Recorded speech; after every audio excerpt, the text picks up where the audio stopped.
In a high-power Eternal format with no dedicated releases like Vintage, Legacy, and cEDH, it's easy for metas to stagnate for long periods of time. While power creep may keep you on the edge of your seat during spoiler season, searching for that one card that's going to be playable in your format, you're likely waiting for big modern sets like Lord of the Rings or for something format-defining. And so this got me thinking, how often is cEDH getting new cards?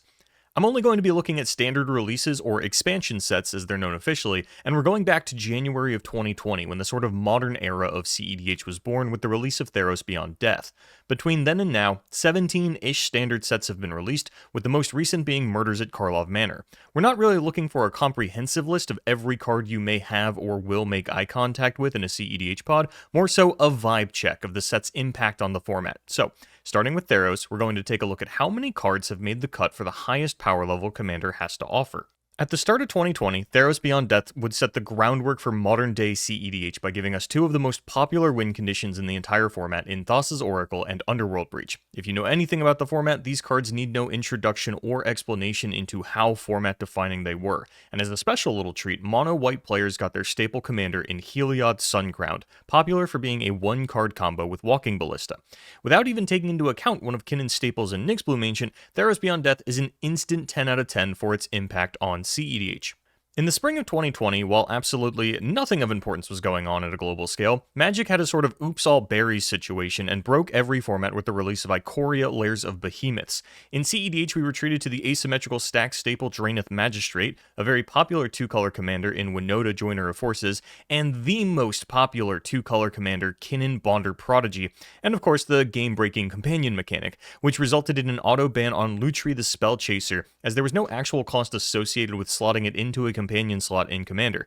In fact, Lutri is only one of two cards printed in the last 4 years that has been banned, and it's the only one printed in a standard set as Hullbreacher is from Commander Legends. So, Ikoria Lair of Behemoths is another 10 out of 10. In September, Zendikar Rising failed to rise to the expectations of the previous two expansions, giving us some fringe staple cards but in a much less flashy manner than its predecessors. The highlights were certainly the new MDFC lands, mostly useful for decks in 2 colors or less, but the ability to Mystical Tutor to make a land drop hasn't been the most irrelevant addition to the format. Archon of Emeria also etched its name into the list of rule of law effects in the game, and 4-color Omnath made an appearance in cEDH, though a much less impactful one than in 60-card formats. Skyclave Apparition also opened up as a neat removal option for white decks, but really that was about it, leaving the set in a pretty average spot in hindsight. 4 out of 10. The first expansion of 2021, Kaldheim, made waves in casual and competitive Commander. While the Pathway lands were a nice addition to the MDFC ones, the real star of the show was the most popular monocolor Commander of the present day, Magda Brazen Outlaw, who was printed alongside Maskwood Nexus, Bergi God of Storytelling, and Tybalt's Trickery. Ironically, one of the most effective anti-Magdus dex pieces was also printed at this time, Weathered Runestone, and if all of that wasn't enough, everyone's favorite Simic commander Kinnon got a new plaything with Koma Cosmos Serpent. The introduction of the top monocolor commander in the format makes this set an easy 10 out of 10 for format impact. In the wake of the mono-red masterpiece that was Kaldheim, Strixhaven had a little of something for everyone. Blade Historian added a lot of surprise kill potential into Winota. Archmage Emeritus added a lot of extra card draw into 2-color blue decks, perhaps most notably Krakashima. Culling Ritual struck fear into everyone as rock-destroying ramp spell. Resculpt added more removal to the suite of control-leaning decks, and Cody Vociferous Codex gave players a fresh new way to cast ad nauseum very quickly. But perhaps the crowd favorite of the set was the colorless value bomb Wandering Archaic. While most of this set was quite niche, Wandering Archaic sees a wide amount of play, and Culling Ritual has become an absolute staple of its colors, leaning me towards a score of 8 out of 10. D&D Adventures in Forgotten Realms matched the nicheness of Strixhaven without some of the more blockbuster standout. Acerak the Arclich introduced a new A+B kill combo into the format with Aloran, but it's an incredibly fringe kill not often seen outside of Timna Kodama. Circle of Dreams Druid and Moonblessed Cleric pop up, but aren't always the best options for their effects. Zorn added some powerful addition to Magda specifically, and Oswald Fiddlebender wasn't able to fiddle the top mono-white commander spot away from Heliod. The crossover was cool, but when we're looking at cEDH impact, we're definitely seeing a lower end of the spectrum out of this expansion. 4 out of 10. In September of 2021, cEDH players continued to starve with the release of Innistrad Midnight Hunt. If I'm being generous, cards like Outland Liberator and Cathar Commando offered up some additional artifact and enchantment removal, but their best in slot status for the effect is debatable, to put it lightly. Malevolent Hermit seems to be the only other card worth mentioning, and while I like that card a lot, it's a stone throw away from Grand Abolisher. And that's about all we really got from Innistrad Midnight Hunt, giving the set a 2 out of 10 for format impact. Crimson Vow proved to the cEDH world that it wasn't just a Midnight Hunt issue, it was Innistrad as a whole that didn't offer much to the format. Alchemist's Retrieval is sometimes included to recycle Dockside, but it's far from a novel idea, and Alchemist's Gambit recently started seeing incredibly fringe play for players with damage-based kills who really just need anything to get through One Ring protection. Toxrill the Corrosive looked like a cool control commander, but it was a different 7-mana creature that saved this set from the depths, Hullbreaker Horror. Yeah, Tidespout Tyrant is cool, but when you take away a blue pip, slap on Flash and can't be countered, as well as the ability to bounce spells off the stack, Hullbreaker Horror is single-handedly saving this set from a score similar to its predecessor. As a Thrasios player, I may be biased, but to me, Hullbreaker Horror is enough to bring this set up to a 5 out of 10. 2022 was able to start off on a strong note with Kamigawa Neon Dynasty. Reality Chip gave players a new way to get through their library, the March cycle gave explosive decks March of Swirling Mists, which is one of the most efficient ways to punch through multiple stacks creatures, while Colossal Sky Turtle and Touch the Spirit Realm gave players more ways to interact under Grand Abolisher. But the absolute most important part of this set was the channel lands, with Boseiju Who Endures and Odawara Soaring City being auto-includes in nearly every deck that can run them, including 5-color decks. While lands aren't the flashiest or the most fun part of Magic the Gathering, they are one of the most important, and 2 monocolor lands that see play in 5-color decks is enough to push this to give me the set a 10 out of 10 for format impact. Steets of New Capenna is about where I started playing cEDH, with my first real deck being Rocco Cabaretti Caterer, which maintains a stranglehold on the top Naya commander slot to this day. Released alongside Rocco was a staple for the deck in Vivian on the Hunt, giving players another birthing pod-like effect. Professional Facebreaker was also introduced to give players more consistent treasure access, but I want to focus on the impact of Ledger Shredder and An Offer You Can't Refuse, as these cards seem to fit into an odd category of controversial staples. While Offer has mostly made its way into your standard counterspell suite, there are successful players out there who view the treasures as too much of a liability and cut it in favor of other counterspells. Ledger Shredder seems to be more consistently teetering on and off the chopping block, but the popularity of the cards is undeniable. Those, paired with the top commander for its colors in Rocco, leaves me giving Steets of New Capenna a 9 out of 10. Dominaria United is an interesting expansion for cEDH. Some cards have had obvious impact, like Relic of Legends, giving Dargo another card to facilitate its loops, and Sisay another powerful ramp card. Urtai Resurrected opened up counterplay options while under Ranger Captain, and gave Sisay a counterspell that they can tutor into play. Even Plaza of Heroes sees play.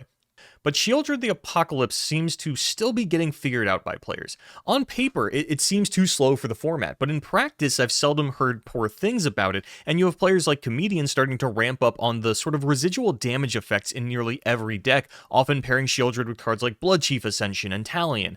When Orcish Bowmasters released, one of its big impact points on the format was how much residual face damage you could deal to someone over the course of a game. Ad Nauseam's popularity doesn't seem to be fluctuating much, and dogpiling those players or even killing them after it has resolved is an increasingly popular and efficient strategy with a lower and lower deck building cost associated with it. But as a community, we still seem far away from a consensus on if this is a new fad or the early signs of a meta shift, and if it is the latter, does Sheoldred have a starring role in it? For now, I'm going to put Dominaria United at a 7 out of 10.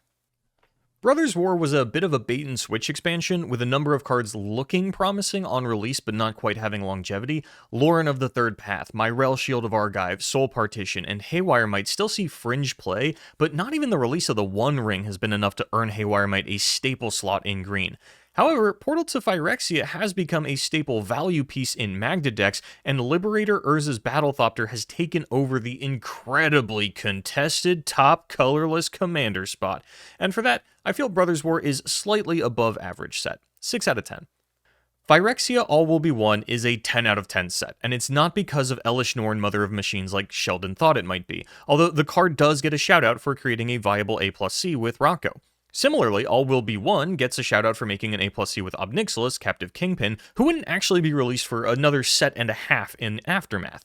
Tyvar certainly gets some props for smoothing out combos in Sisay and Tyam, but what puts this set over the top is one of the most popular commanders in the entire format, Atraxa Grand Unifier. The banning of Flash has left a Tymna Thrasios-sized hole in a lot of hearts, and Atraxa has helped unify fans of that color combination, as well as food chain enjoyers, people who say mommy too often, and fans of Ad Nauseam who feel more comfortable playing the card when they have a 7/7 lifelinker at their disposal.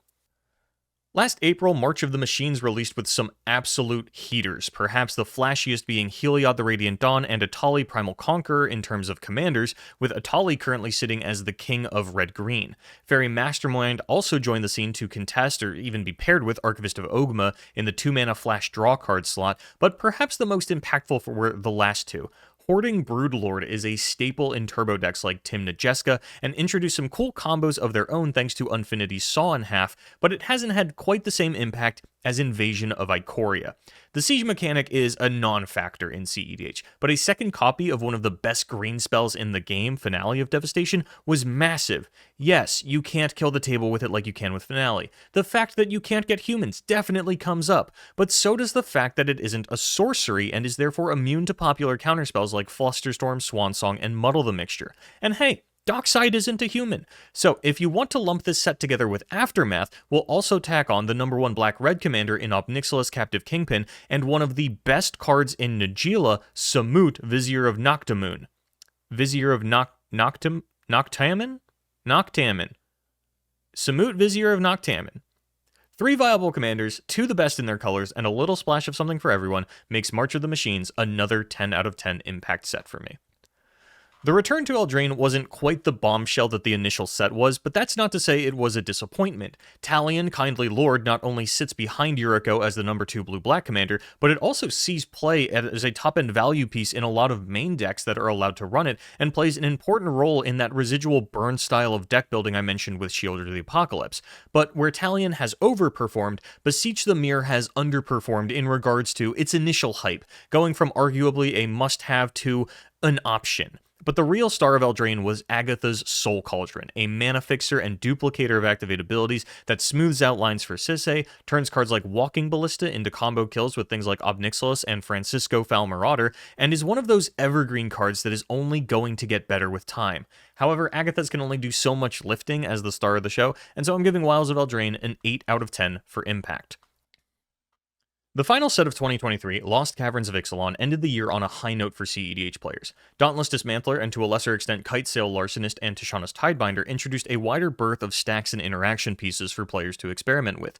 Bartolomeo del Presidio and Kutzil Malamant Exemplar offered up multicolor legendary options for sack outlets and Grand Abolisher type effects, with the latter being much more popular. Staying in theme with just offering up more choices for players on effects that they already know and love, Get Lost is a removal spell that feeds your, or maybe someone else's, Dockside Extortionist, but the flashiest card in the set is one in a long line of the recent trend of doubling triggers, Roaming Throne. While you may not really think of tribal decks existing in cEDH, Yuriko and Magda are more than happy to include the throne to double up on their commander triggers. While a lot of cEDH playables in this set felt like side grades, Dauntless Dismantler's ability to wipe multiple artifacts puts it leagues above Manglehorn, and the throne offers explosive potential to the deck that it fits into, however narrow they may be. I'm a little torn between a 7 and an 8 on this one, but I think I'm going to land on a 7 out of 10.